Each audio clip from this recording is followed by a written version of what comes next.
Hello friends, स्वागत है आपका अपने चैनल यूजीसी नेट हिंदी साहित्य चैनल में। तो आज हम पढ़ेंगे प्रेमचंद युग के जो उपन्यास है वो हमारी उपन्यास की सीरीज चल रही थी। तो उसमें हम आगे पढ़ते हुए आज पढ़ेंगे प्रेमचंद युग। अगर आपको ये वीडियो अच्छी लगे तो चैनल को लाइक शेयर एंड सब्सक्राइब करें। चलो हम पढ़ते हैं प्रेमचंद युग। प्रेमचंद युग था वो कब से था? 1918 से लेके 1936 ईस्वी तक।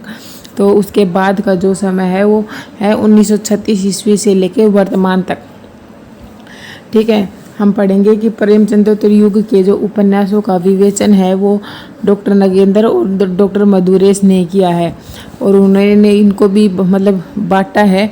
तो किस में बांटा है वो हम देखेंगे। पहला है मनोविश्लेषणवादी उपन्यास, उसके बाद है सामाजिक यथार्थवादी उपन्यास, व्यक्तिवादी उपन्यास, ऐतिहासिक उपन्यास, प्रगतिवादी उपन्यास और आंचलिक उपन्यास। ये 6 भागों में डॉक्टर नगेंद्र ने और डॉक्टर मधुरेश ने इनको प्रेमचंद युग के जो उपन्यासकार हैं उनको बांटा है। पहला है मनोविश्लेषणवादी, सामाजिक यथार्थवादी, व्यक्तिवादी, ऐतिहासिक, प्रगतिवाद और आंचलिक। तो अब जो आगे है उसमें हम इनको इसी हिसाब से पढ़ेंगे कि मनोविश्लेषणवादी उपन्यासकार कौन है और उनके उपन्यास, फिर सामाजिक यथार्थवादी उपन्यासकार, फिर ये सब। ठीक है, तो हम सबसे पहले पढ़ते हैं जो मनोविश्लेषणवादी उपन्यासकार है वो और उनके उपन्यास। तो मनोविश्लेषणवादी उपन्यासकार कौन कौन से हैं? जैनेंद्र, इलाचंद्र जोशी, अज्ञे और देवराज। ये 4 मुख्यतः मनोविश्लेषणवादी उपन्यासकार हैं। कौन कौन से हैं? जैनेंद्र, इलाचंद्र जोशी, अज्ञे और देवराज। इनमें सबसे पहले आते हैं जैनेंद्र, जिनका समय है 1905 से 1988 ईस्वी तक। तो इनके जो उपन्यास हैं इनके उपन्यासों को हम देख लेते हैं। इनका पहला उपन्यास है परख 1929 ईस्वी, सुनीता 1934, त्यागपत्र 1937, कल्याणी 1939, सुखदा 1952, विवर्त 1953, व्यतीत 1953, जयवर्धन 1956, मुक्तिबोध 1965। ये जो इनका जो मुक्तिबोध है ये इम्पोर्टेंट है क्योंकि मुक्तिबोध कवि भी है। तो कई बार आ जाता है कि मुक्तिबोध रचना किसकी है, तो मुक्तिबोध रचना किसकी है? जैनेंद्र की है। ठीक है, तो हम कैसे याद करेंगे? जैनेंद्र को बना लेते हैं। हम जानते हैं किसको? उसको, मुक्तिबोध को हम जानते हैं। ठीक है, ये उपन्यास है किसका है? जैनेंद्र का उपन्यास है और मुक्तिबोध नाम से। उसके बाद है अनंतर 1968, अनाम स्वामी 1974, दशार्क 1985 ईस्वी। ये जैनेंद्र के उपन्यास है। इनको हम फिर से एक बार और देख लेते हैं ताकि याद हो जाए। परख, इनका पहला उपन्यास है परख 1929, सुनीता 1934, त्यागपत्र 1937, कल्याणी 1939, सुखदा 1953, विवर्त 1953, व्यतीत 1953, जयवर्धन 1956, मुक्तिबोध 1965 और अनंतर 1968, अनाम स्वामी 1974 और दशार्क 1985। आगे पढ़ते हैं कि जो जैनेंद्र थे जैनेंद्र को हिंदी में मनोविश्लेषणवादी उपन्यासकार का आरंभकर्ता माना जाता है। कि जैनेंद्र से ही जो मनोविश्लेषणवादी जो उपन्यास लिखे गए थे, जैनेंद्र से ही उनकी शुरुआत मानी जाती है। आगे है कि जैनेंद्र के अधिकांश उपन्यास थे जो उनका जो मूल विषय था वो था काम, पीड़ा और अहम का समर्पण। ये जैनेंद्र के जो उपन्यास थे उनके मूल विषय थे काम, पीड़ा और अहम का समर्पण। उसके बाद है कि जो इनका उपन्यास था परख, उसका जो केंद्रीय विषय था वह था प्रेम के एक विशेष आदर्श का चित्रण करना। कि इसमें जो इनका जो उपन्यास है परख, उसमें प्रेम का आदर्श रूप का इन्होंने चित्रण किया है। ठीक है, प्रेम का त्रिकोण तथा पत्नी व प्रेमिका का द्वंद्व उपन्यास में चित्रित हुआ है। अगला है कि इनका जो उपन्यास है सुनीता, इस उपन्यास में जैनेंद्र उपन्यासकार के रूप में स्थापित हुए थे। क्योंकि जो इनका जो सुनीता जो इनका उपन्यास है इसी के रूप में इनको प्रसिद्धि मिली थी। और सुनीता में में दाम्पत्य प्रेम तथा दाम्पत्य से बाहर के प्रेम के मध्य तनाव का चित्रण किया गया है। और ज्ञानेंद्र ने दाम्पत्य से बाहर प्रेम करने से स्त्री अधिकार की वकालत की है इस उपन्यास में उन्होंने। अगला है इनका जो त्याग पत्र है, इसमें इनको सर्वाधिक प्रसिद्धि प्राप्त हुई थी ज्ञानेंद्र को। और इस उपन्यास में मृणाल के माध्यम से, एक पात्र है मृणाल, उसके माध्यम से इन्होंने स्त्री होती है उसकी आत्म पीड़क तथा विद्रोही व्यक्तित्व का चित्रण किया है इसमें त्याग पत्र में। उसके बाद अगले आते हैं, वो हैं इलाचंद्र जोशी। तो इलाचंद्र जोशी का समय है 1902 से 1982 ईस्वी। इनका पहला उपन्यास है घृणामयी। इसका जो घृणामयी था, इसका पहला नाम था लज्जा, और कब प्रकाशित हुआ था? 1929 ईस्वी में। उसके बाद है सन्यासी। सन्यासी का समय है 1940। अगला है पर्दे की रानी 1942, प्रेत और छाया 1944, निर्वासित 1946, मुक्तिपथ 1948, सुबह के भूले 1951, जिप्सी 1952। उसके बाद अगले आते हैं जहाज का पंछी 1954, ऋतु चक्कर 1969, भूत का भविष्य 1973, कवि की प्रेयसी 1976। यह है इलाचंद्र जोशी के उपन्यास। आगे है इनकी जो कथा वस्तु है वो देखते हैं कि इनका जो उपन्यास है घृणामयी वह आत्मकथात्मक परिविधि में लिखा गया है। इसमें एक यूपी के, ये शायद गलत टाइप हो गया, लिखा गया है। अगला है सन्यासी। उसके बाद है इनका जो उपन्यास है पर्दे की रानी। उपन्यास में एक ऐसी नायिका का चित्रण किया गया है जो खूनी पिता तथा वैश्या माँ की पुत्री है। यह बात जानने के पश्चात उसमें हीन भावना आ जाती है और समाज के प्रति घृणा आ जाती है उसमें। ये थोड़ा गलत टाइपिंग हो जाता है कभी कभी। उसके बाद अगला है इनका जो उपन्यास है निर्वासित। इस उपन्यास में महिला और नीलिमा के प्रेम के कारण, गलत टाइपिंग हो गई। अगला है, इसको हम छोड़ देते हैं। अगला है जहाज का पंछी। इलाचंद्र जोशी का सर्वाधिक प्रसिद्ध उपन्यास है जिसमें एक शिक्षित युवा का रोजगार की तलाश में भटकने तथा उस प्रक्रिया में उसकी मनोदशा जो होती है उसका चित्रण किया गया है इसमें जहाज का पंछी में। उसके बाद अगले आते हैं अज्ञे, जिनका समय है 1911 से लेके 1987 ईस्वी तक।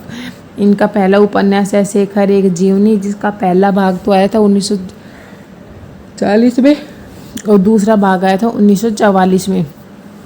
यह जो उपन्यास है यह हमारे सिलेबस में भी लगा हुआ है। उसके बाद है अगला है नदी के द्वीप, जिसका समय है 1951 और अपने अजनबी 1961 ईस्वी। उसके बाद आते हैं अज्ञे ने अपने प्रयोग के माध्यम से मनोविश्लेषणवादी उपन्यास का एक नया आयाम प्रदान किया है। कि जो अज्ञे ने जो मनोविश्लेषणवादी उपन्यास लिखे थे उसमें उन्होंने एक उपन्यासों को एक नया आयाम प्रदान किया था। उसके बाद अगला आता है कि इनका जो उपन्यास है शेखर एक जीवनी। अज्ञे का एक महत्वपूर्ण उपन्यास है शेखर एक जीवनी में नायक शेखर के व्यक्तित्व को उपन्यास का विजन बनाया गया है और प्रथम खंड में शेखर के बाल वय संधि तथा किशोर मन का मनोवैज्ञानिक अंकन किया गया है। उसके बाद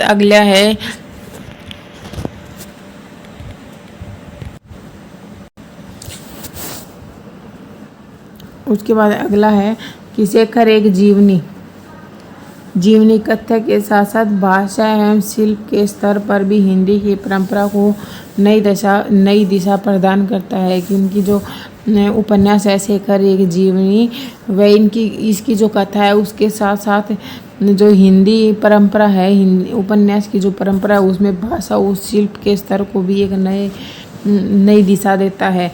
उसके बाद आता है शेखर एक जीवनी पर रामा रोला की जो पुस्तक है जैक स्टार का प्रभाव माना जाता है, जिसे स्वयं अज्ञे ने स्वीकार किया है। उसके बाद आता है शेखर एक जीवनी, एक फ्लैशबैक शैली में लिखित उपन्यास है। उसके बाद है नदी के द्वीप, उपन्यास में लिखा है कि रेखा भुवन तथा गोरा का प्रेम त्रिकोण चित्रित हुआ है कि नदी के जो द्वीप है उसमें रेखा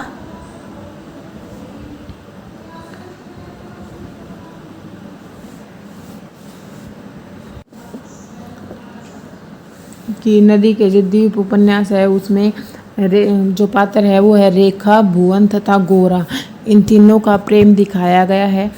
ठीक है, और उसमें जो भुवन है उसके अलावा एक और पात्र है चंद्रमाधव, रेखा, गोरा, इनकी मनोदशा का भी चित्रण किया गया है। इसमें मतलब ये जो पात्र है, ये पात्र भी हमको ध्यान रखने हैं, अगले हैं कि नदी आगे का जो उपन्यास है नदी के द्वीप, इसको चार संवेदना का अध्ययन भी कहा जाता है।